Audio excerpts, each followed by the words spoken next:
What is going on, guys? So I've gotten quite a few requests for this. So today we're gonna go over my Attal build and how I recommend building her, playing her. She's so much fun, and currently she's our only hand cannon user in the game. So she's definitely someone I built up, and I didn't just like throw random things on her. I actually did build her how I wanted to build her. It might not be your desired way, but that's the nice thing about this game. We've got a bunch of different options, a bunch of different ways to play.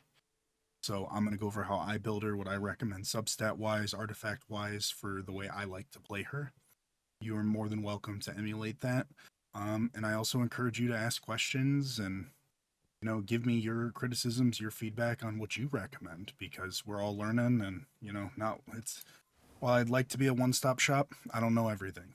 So we will start out as usual going over the weapons. Now, Attal does have some exotic options, and I'm going to explain why I'm not using them. I know a lot of people love Crimson. I got it just from the free login, but if I'm going to be completely honest, I never liked Crimson in Destiny 2, and I don't really like the way it feels here either. It's just a me thing. I don't like the burst hand cannons. I was super excited when I got the old Perfect, crafted a catalyst before I even used it, and then I put it on and I realized it had about the same range as Gwen's shotgun. So I quickly veered away from the exotics and I decided that I'll be running a mythic hand cannon on her. And Del 7 Simmet is the only mythic option, but it doesn't have the worst perks in the world. It's actually pretty solid. So I'm currently rocking Annihilation Black Body. I do personally feel like Black Body's the best option just because it's a stacking buff. You don't have to worry about timers, reloads, or anything like that. I don't believe Annihilation is the best option personally. I would rather have Fraternity because Fraternity works in solo play, and so it's just a solid damage boost. And at level 5, it's a 35% damage boost when all fire team members are alive. So when you're in team content, you've got that as long as everyone's alive, and in solo content, you just have that up. So I wish I had Fraternity. I've been building out a lot of characters, so the Mythic Ingram gods have not blessed me with a Fraternity Black Body roll like I want. So right now we're dealing with Annihilation Black Body. But like I said, this is my preference. Plenty of people like to use Crimson because it synergizes really well with the auto reloads and everything with her kit. And other people like to use Old Prefect because it's actually really good at giving her more Shinka coverage. It also gives her solar coverage. I'm of the belief that characters are meant to run the same element, primary and heavy. And so I like to run my characters that way if possible. And so we'll move on to the linear. There are really two options here. You've got End of the Line, or you've got the Royal Contravene, or for my Destiny players, the Queenbreaker's Bow. I have not gotten Royal Contravene to drop yet, so I can't quite speak on it. What I can speak on is End of the Line. This thing is awesome, and don't let anyone tell you otherwise. It puts out really solid damage, mostly because of this perk here. Searing Mark is a crazy buff. Any of the Tan or Umeko players would know with the 40,000 side rail. Searing Mark is insane. It does a ton of damage, and this isn't quite the role I want on it. Trinkladier is good. It gives you, at rank level 5, it's giving you 20% damage when the fire team is full, and that does also apply if you're solo. And then you get more damage if your allies or shields haven't been broken. So it's good. I, again, would prefer Fraternity. For strictly boss DPS scenarios in team content, Firing Line would be better than Fraternity. But I preferentially how I play Attal. And again, I always like to try to build for general play. I'm not min-maxing every single instance of how I play the character. So for general play, I would recommend Fraternity and Searing Mark. Shiver and Black Body both require kills to even build their stacks up. Searing Mark is just nuts. And then if you get an exotic mod that matches Searing Mark, it's pretty insane. And I actually already have my exotic mod ready to go for when I do eventually get that Fraternity Searing Mark roll. But I personally am a big fan of End of the Line. I think it's great. And what we'll move on to next is we'll just briefly go over her relic abilities and why she's so good and why it leads me to build her how I do, right? So, casting a signature ability grants Mince Joy for 6 seconds, right? Mince Joy restores 200 health for the targeted ally per second and grants them 10% acceleration. The cool thing about Mince Joy is it synergizes really well with the artifacts we're running. And we'll go over her Relic abilities. Just getting the healing from Relic trait 1 while the super is active. Inflicting the Serenity stacks with the mini missiles. And then this is the big one, Relic trait 3. Getting 2 charges of Mince Mend. So Mint Mend is the one that heals you or an ally if you target them. And having 2 charges of that is a big reason why some of the set pieces I'm running for my artifacts will make more sense. And then her Arc Missile, it actually does pretty respectable damage for what it is. And then Weapon Master, I've got her at 4. This game just doesn't give me enough clusters to take all the characters I want to 5. So it's at 4. And we'll go through talents. She is a 4-star, so I don't think it's as bad that I have her at T6. You will, over time, be able to achieve that as well. The most important one, in my opinion, at least for the way I play her, is T1. Getting that second charge on Arc Missile means both of my abilities have 2 charges, which means I can have crazy uptime with my artifact sets. So we're just going to run through. I run Ring of Abundance, Ring of Conversion. I'm sure you've seen this combo on plenty of characters, and it shines great on Attal. You essentially have a full health overshield at all times because of Ring of Abundance, giving you bigger healing and bigger overshields received, and Conversion converting that overflow healing to overshield. Substat wise, these are my ideal substats. I will make a video eventually going over what I recommend substats, but for me, this is what I want on pretty much all of my characters for first and second slot artifacts for mythics. Defense boost, range damage resist, elemental resist. They're at 220 because I've got them matched. I always try to match my substats with mythics. You'll see with my damage ones, they're not quite matched, and that's because I had to make some changes for my Gwen's build in Expanse. She had to borrow some. For slot 3, we run Inverted Fury. I'm speccing heavily into weapon damage with Attal. While her ability damage can be good and you have multiple charges, I'm really leaning into her weapons dealing most of her damage. That said, we're rocking ability strength, weapon enhancement, super boost. I would actually prefer the super boost to be arc boost. And same goes on, we're running Bellicose Planetesimal. Signature abilities grants 24% weapon damage for 6 seconds. Again, we're leaning into weapon damage. This one's up all the time because we are pretty much maximally overshielded and shielded. And then this is where I was talking about having the 2 charges on Mince Joy, or Mince Mend, and the Arc Missile. Having 4 charges allows you to have 100% uptime on this because of the way the cooldowns work, as long as you're somewhat micromanaging your cooldowns.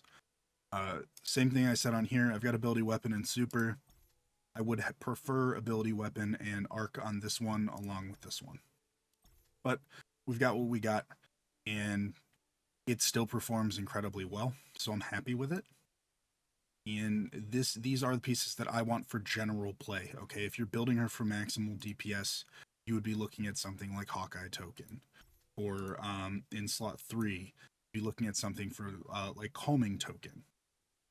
Those are going to give her more damage in like straight up DPS scenarios. I feel like they're very restrictive. These ones just kind of let me play how I want to play. And Attal's best girl, I want to use her in as much as I can. And this lets me do that, and it lets me perform really well. So that's kind of my rundown on my artifacts. Gone over the talent tree. I do wherever at T6, but like I said, I really feel like T1 is the most important when you get it. And I'm going to just head on into the practice range. And I'm going to show you that, like I said, she is no slouch. She can definitely deal some respectable damage. We're going to head on over. And while we're at it, let's just grab this guy. Boom. Unlimited health. And I want him to be further away. Alright, so now I'll show you what I meant with the Overshield Abundance combo, or Conversion Abundance combo. Let me just pop up another one.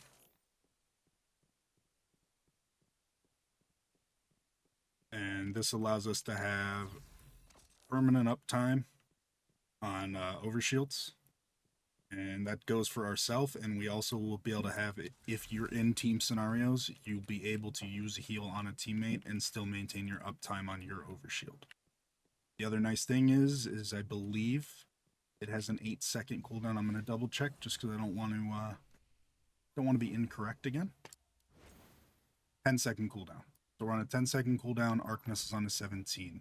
But with those cooldowns, if you're cycling correctly, it allows you to keep up that bellicose pretty much 100% uptime. So we're going to boom, reload. We're going to switch out to our linear. Get away from that. And then we're going to just get right here. Pop an ability.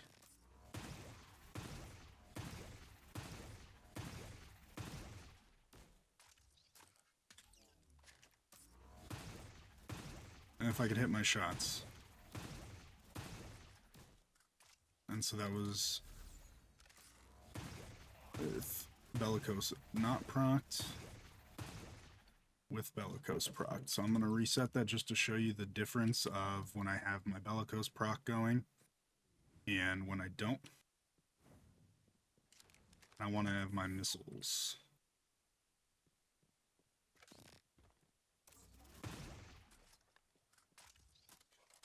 So we'll go without bellicose. Just Inverted Fury is up here. Missed a crit. Didn't miss the searing mark. We'll run that back. Only downside with these damage tests is flinching.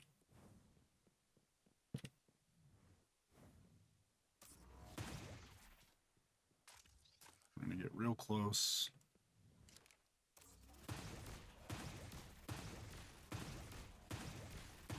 Alright. Point being, we were about 600k with one missed crit. I'm going to show you what it looks like with bellicose up.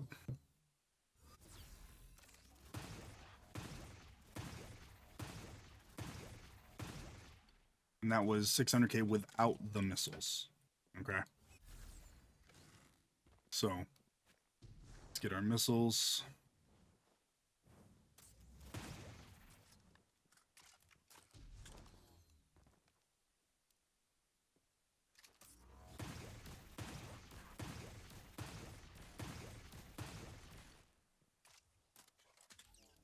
My man is flinching around so much. Let me get a different target in here. This is not a good example. Oh. Let's put this guy in.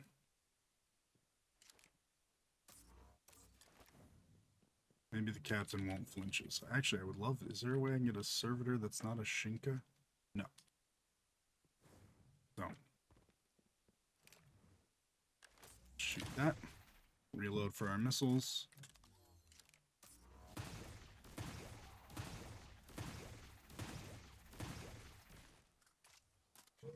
So that is a proper run without bellicose proc. 713,000.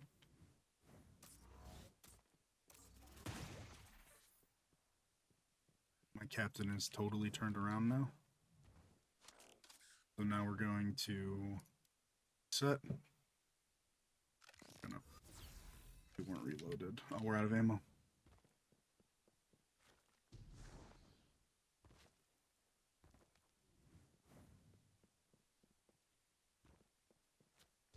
Also, can if you've made it to this point, you can actually refer back to the first round of damage I did, because this is going to end up being the same. So I'm not even going to be able to hit crits with where he's standing.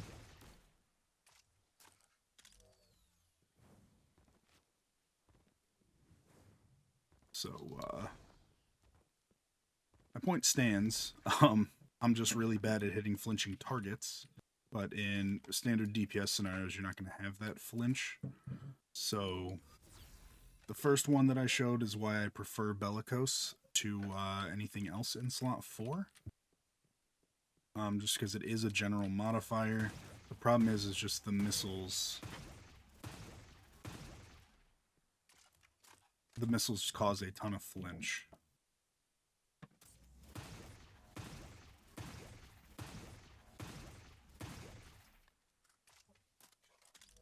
I guess what we can do is we can show with without missiles. That's without bellicose proct. We're gonna do that. 473 without the missiles.